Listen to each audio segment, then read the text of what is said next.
Friends, जिसका डर था वही हुआ है मेरे साथ। इसलिए सबसे पहले आप सभी से मैं माफ़ी चाहूँगा, ताकि आप लोग कमेंट में बार बार ये ना लिखें कि आपने ये गलती क्यों करी। इसके पीछे बहुत सारे कांड हो चुके हैं और इस समय मैं बनारस में फंसा हूँ, बैठा हूँ। और जब कस्टमर ने इतनी बात कही तब मुझे जाके समझ में आ गया कि मैं बुरी तरह से फंस चुका हूँ।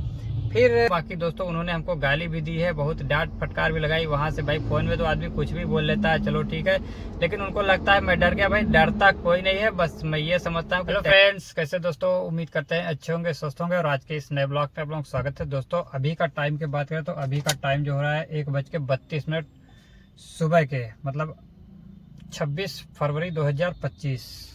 अभी रात में 1:32 मतलब सुबह होने वाली है। और मीटर तो कल का है, इसको जीरो करते हैं पहले। मतलब कल का क्या, इसके पहले का काम जो किया है, मीटर ट्रिप जीरो कर दिया है। फ्यूल देख सकते हैं 6 पॉइंट है। तो दोस्तों अभी मैं बनारस से आया हूँ दोस्तों। और बनारस से आने के बाद यहीं पे झूसी में ड्रॉप किया हूँ, पुलिस चौकी सामने है, तो यहाँ पे ड्रॉप किया हूँ। वो वीडियो अगर देखना है तो आप लोगों को पुराना वीडियो, मतलब इसके पीछे वाला वीडियो देखना पड़ेगा। बाकी अभी दूसरी जर्नी स्टार्ट हो रही है, इसलिए मैं वीडियो को फिर से स्टार्ट कर रहा हूँ।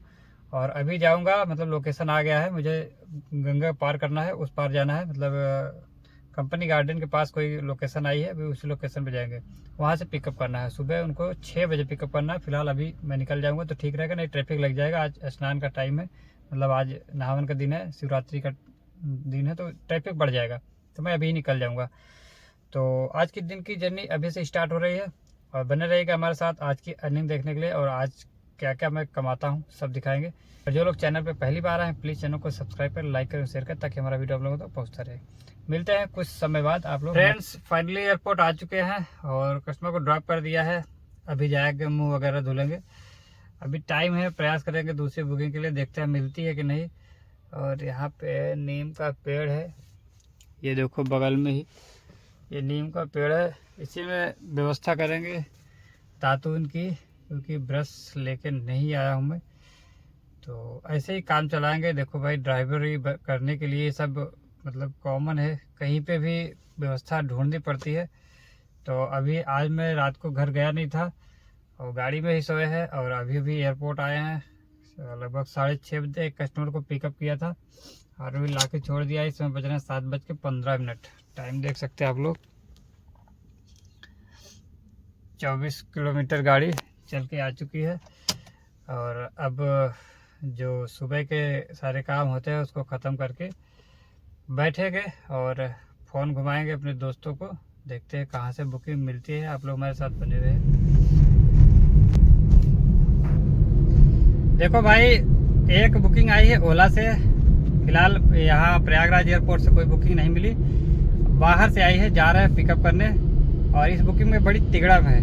अब ये भाई तिगड़म क्या है सब बाद में बताएगी। ये बुकिंग अगर कंप्लीट हो जाएगी ठीक ठाक से तो अभी जा रहे हैं पिकअप करने। और पिकअप करके इनको ड्रॉप करके मिलते हैं और बताते हैं कि ये बुकिंग पिकअप कहाँ से किया हूँ और कहाँ ड्रॉप करना है। सारी चीज़ें बताऊँगा, आप लोग हमारे साथ जुड़े रहें और बने रहें।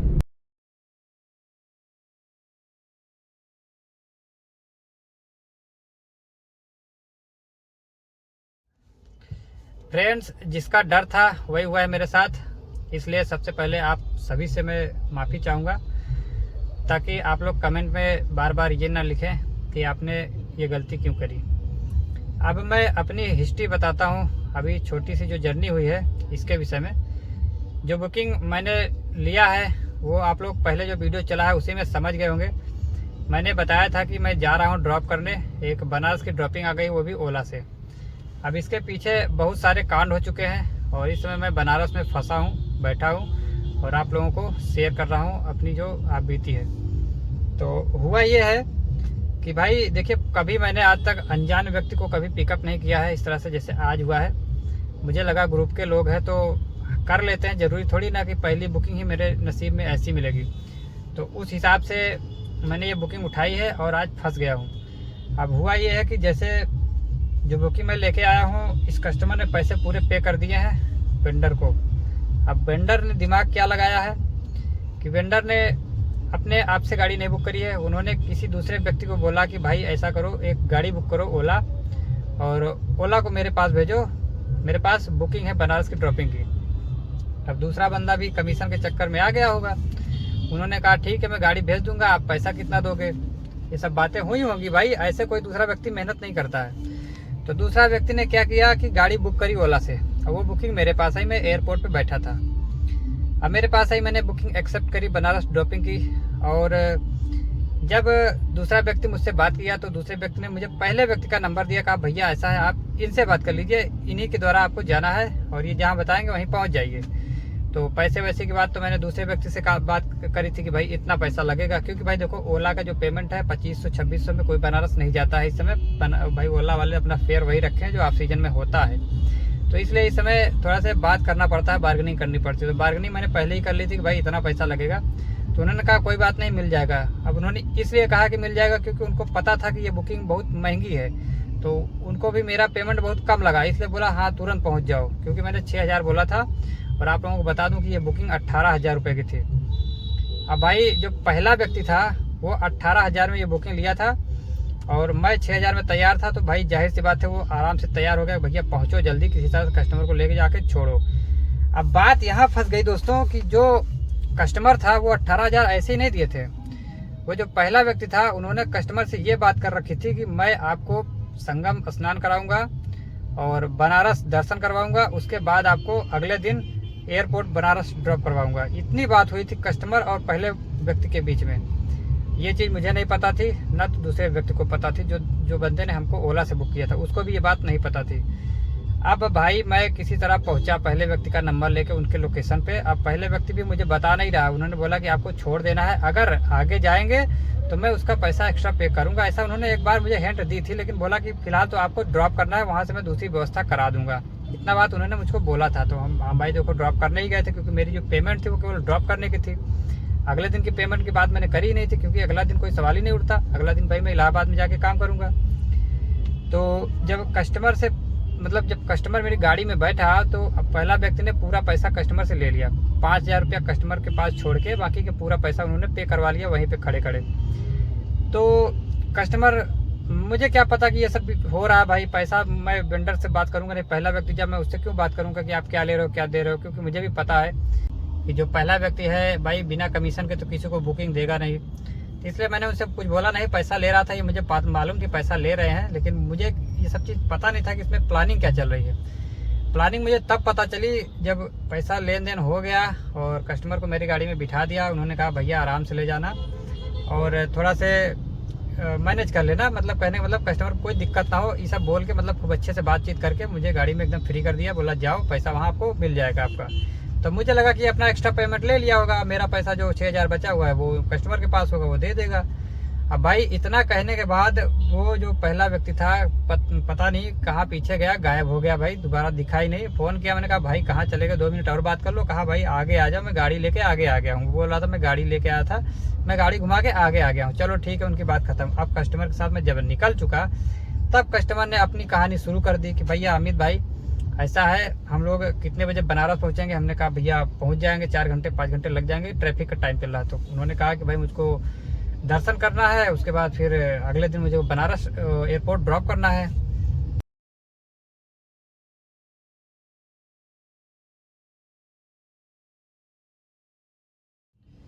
जब कस्टमर ने इतनी बात कही तब मुझे जाके समझ में आ गया कि मैं बुरी तरह से फंस चुका हूँ। फिर मैंने ट्राई किया पहले व्यक्ति को फ़ोन करने का कि भाई उनसे मैं पूछूं कि ये सब क्या मैटर चल रहा है। तो भाई फ़ोन जब लगाया तो उनका फ़ोन ही स्विच ऑफ आ रहा था। तब तो और क्लियर हो गया कि अब तो और बुरी तरह से फंस गया। तब मैंने जाके फ़ोन घुमाया पहले वो दूसरे व्यक्ति को जिन्होंने मुझे ओला के मार्फत बुलाया था। जब मैंने दूसरे व्यक्ति को फ़ोन किया तो उन्होंने कहा मैं ट्राई करता हूँ। जब उन्होंने फ़ोन किया तो उनके पास भी स्विच ऑफ ही जा रहा था। तब उन्होंने बोला कि यार तो फ़ोन ही स्विच ऑफ जा रहा है। हमने कहा भाई अब देखो तुमने मुझे भेजा, अब इसको समझो क्या मैटर है। दूसरे जो पहला व्यक्ति है मैं उसको नहीं जानता हूँ, लेकिन जो दूसरे व्यक्ति आप हैं मैं आपको जानता हूँ। तो आप देखो यार, देखो आपस के ग्रुप के हैं तो देख लो, थोड़ा से मतलब ऐसे नहीं करना चाहिए अपने ग्रुप के लोगों के साथ। मैंने उनसे थोड़ा से फ्रेंडली बात करी तो उन्होंने कहा भाई देखो पैसा मिल जाएगा, आप पैसे के लिए टेंशन मत लो। तो बहुत से उन्होंने मुझे आश्वासन दिए। तो मैंने कहा चलो ठीक है अभी मैं निकलता हूँ। फिर कस्टमर को लेकर मैं निकला। अब कस्टमर से बातचीत मेरी शुरू हो गई कि भाई देखो ये तो फसौल हो गया, हमको इस चीज़ें पता नहीं थी। उन्होंने कहा भाई देखो हम तो कुछ नहीं जानते, पैसा पे कर चुके हैं। भाई कस्टमर तो भाई पैसा पे कर दिया तो कस्टमर तो यही कहेगा। उन्होंने कहा मैं गाड़ी तब छोड़ूंगा जब आप हमें हमारे मतलब लास्ट लोकेशन पे ड्रॉप करेंगे, मतलब एयरपोर्ट ड्रॉप कर देंगे, तभी मैं पैसा पे करूँगा जो मेरे पास बचा हुआ है। तो भाई अब तो मैं बुरी तरह से फंस गया। हालांकि मेरी आदत भी नहीं है कि कोई कस्टमर बिठा लूँ उसके बाद उनको आधे रास्ते में छोड़ दूँ। मैं उनको लोकेशन पे छोड़ने के बाद ही जो भी है पैसा मिले या नहीं मिले वो अलग चीज़ें हैं। मेरा व्यवहार कुछ अलग है, मैं अपना नेचर अपने हिसाब से चलाता हूँ। तो इसलिए मेरा जो नेचर है वो मैं भूलता नहीं हूँ, उसको मैं करता ही करता हूँ। तो इसलिए मैंने कस्टमर से साफ साफ कर दिया कि देखिए भैया, आपको मैं आपकी जगह पे तो छोड़ दूंगा, उसकी दिक्कत नहीं है, लेकिन आपने गाड़ी मांगी है उनसे या आप उनसे कैसे मिले हैं पहले व्यक्ति से, ये तो ज़रा हमको बताइए। तो उन्होंने कहा कि भाई देखो, मैं एयरपोर्ट पे आया था, वहीं से हमको मिल गया था। इन्होंने हमसे कहा कि आपसे मैं मतलब पैसे की बात करी कि 18,000 रुपये में आपको पूरा करा दूंगा सब कुछ। तो उस हिसाब से सिस्टम बना है। अब एयरपोर्ट से तो वही व्यक्ति लेके आया था पहला वाला यहाँ अरेल तक। अब अरेल के बाद उन्होंने कुछ अपनी गणित लगाई कि भाई बैठे बैठे पैसा कमाया जाए और दूसरे गाड़ी को परेशान किया जाए। तो वही सब चक्कर में मैं फंसा हूँ। तो मैंने बताया कस्टमर से कि भैया आप देखो, ये सब करने के बाद हमको तो फंसा दिया उन्होंने। तो बोला कि भाई आपको सब बात करके आना चाहिए। हमने कहा सब बात किया था, बट मेरी सिर्फ इतनी गलती हो गई है। मैंने कस्टमर से बोला कि मेरी सिर्फ इतनी गलती हो गई कि मैंने आपको गाड़ी में बिठाने से पहले आपसे बात नहीं करी। बस यही मेरी सबसे बड़ी गलती थी। और मैंने इसलिए आपसे नहीं पूछा क्योंकि हम लोगों को होता क्या है ना कि एक दूसरे के भाईचारे में ही होता है कि चलो इनके कस्टमर है तो हम इनके कस्टमर के बीच में इन्वॉल्व नहीं होंगे क्योंकि ये हमें पैसा देने वाले हैं। लेकिन इसमें झूठ, जो बीच में झूठ गोल गोल घूम गया ना कि अगले दिन वाला, ये चीज़ें इन्होंने छुपा के रखी। और ये चीज़ें हमने आपसे भी नहीं पूछी कि भैया गाड़ी आपको ड्रॉप करना है या एयरपोर्ट जाना, मतलब 2 दिन का काम है। ये सब चीज़ें मैंने कस्टमर से नहीं पूछी। ये चीज़ मेरे लिए मतलब ये मेरी गलती है, इसको मैं मानता हूँ। ये चीज़ें मुझे पूछ लेनी चाहिए। और यही चीज़ मैं आप लोगों से कहना चाहूँगा, कभी भी इस तरह की बुकिंग आए तो प्लीज़ कस्टमर से पूरी डिटेल ले लें, तभी आप लोगों को श्योर होगा कि भाई पूरी कहानी है क्या। ऐसे तो कोई वेंडर बोल देगा कि भाई आपको इतना काम करना है बस, तो भाई पता लगा बाद में कस्टमर बोले कि नहीं भाई इतने से मुझे इतना काम करना है, तब तो फंस गए।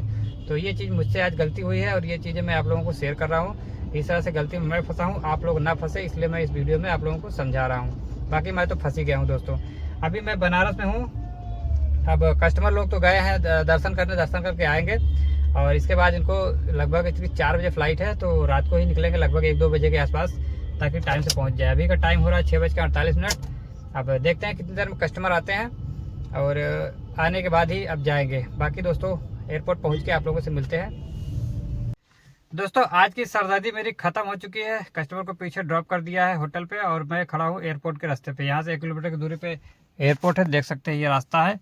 और टाइम की बात करें तो अभी 2:13 हो रहा है। 200 किलोमीटर गाड़ी चल चुकी है, 2 पॉइंट फ्यूल है। बाकी मिलते हैं दिन में।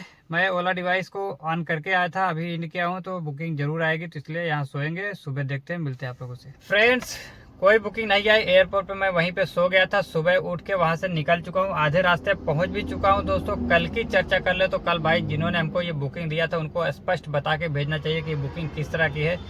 किसी भी ड्राइवर भाई को इस तरह से झूठ बोल कर नहीं भेजना चाहिए। भाई देखो, टैक्सी लाइन का बिजनेस अगर आपको लंबा चलाना है तो भाई भरोसा विश्वास बहुत जरूरी है। अगर आप भरोसा ही विश्वास ही खो देंगे तो भाई टैक्सी लाइन आप चला ही नहीं पाएंगे।